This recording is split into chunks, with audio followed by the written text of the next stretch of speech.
Yeah. So it's this disjunction between you're on the road doing your hour that was, say, on Amazon Prime or on, whatever. And that thing works great. And now we're back to the batting percentage is going to drop for a while. Yeah. And you got to adjust to, I'm not crushing. Yeah, you have nowhere to go. It's, it's funny too. Sometimes, like after I taped my last special, so after I taped that one, the day after I taped it, I flew to and did this kind of corporate-y kind of event. It wasn't some corporate events are great. Yeah. They're big, they set up, they have a nice stage, whatever.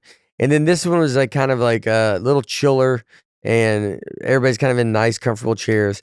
And I did an hour material the night before in an arena, and then this was in front of like 40 people, and I did that same hour in 25 minutes. Whoa. Like that's how much oh my God. the crowd and energy impact. You're not pausing You're and not letting pausing, people sit in things. You're not, it is. Oh. That's an awesome bit of data. Yeah. Yeah. Oh, you can jam Because the through. pace is literally, it's more than 2x of what the night nuts. before. Yeah. You're next just thing, in your next head, thing. you're like, I can't believe I'm at where I'm at in my act. Oh, that's incredible. So yes, you do you're just one of the episodes of the thing, but then you quickly do a Netflix special in the same year. Yeah. And that goes well, and then you do a second Netflix special. That one goes great. Then you do Amazon. That one's huge. That's their biggest stand-up thing ever. 3 million people watch it in 28 days. It's bonkers. Yeah. You go back to Netflix. And then SNL, was it at all like, I thought I was famous. I sell out arenas. And then I do SNL, and it's like, oh no, there's a whole other world that I really hadn't touched. Did you have that moment where you're like, oh, this is kind of trippy? I kind of thought I was. I love awareness. So I was very aware of like, I knew I had to go destroy on SNL. Yeah. I was doing a sold out arena weekend. I was in Oklahoma City Thunder where they play, their arena, on that Sunday. And then I flew to SNL.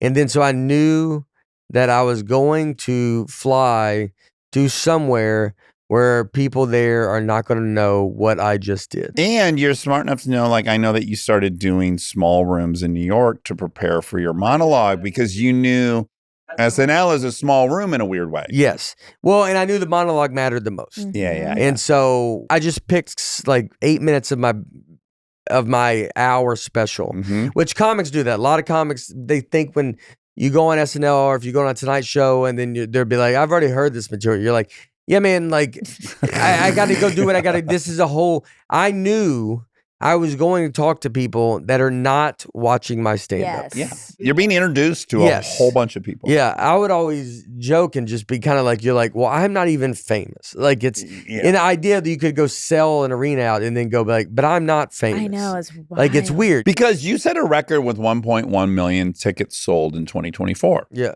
But also, that's not a large television audience. No. Like, let's say everyone that knew you came and saw you and bought a ticket. That's actually a show they're going to cancel. Yeah, yes. But it's huge in stand-up. So it can be misleading. To get them to come out to go do that. We're gonna see if this works out in this movie. Yeah. I knew I had to go on and make a point. And And the good part about getting it so late in my career is I was much more prepared for that moment. And then so I was the most nervous about the monologue because I was like, that has to go good. That's what I'm supposed to be good at. Yeah. And then the rest of it. The expectations won't be that high. I thought it would be fine because it's like live performing. Yeah. So I was like, I think I'll do fine in it. And then we got lucky with the George Washington sketch to be like, it goes crazy and all that. And I mean, the George Washington thing is bigger than, it's the thing. On YouTube, like just views-wise. Views-wise, but what people come up to me. Oh, really? Even to now, they love your stand-up, but they'll be like, the George Washington thing you did was like the funniest. It's George Washington thing is the reason I can almost like walk up to anybody now and they kind of know you. Yeah. They're having some weird feeling that whether they went to high school with you or something, they recognize you. They in recognize some capacity. you now where it's like, and I know it's like probably from SNL. And just now it's like Emmy, it's like just a bunch of other stuff. But all kind of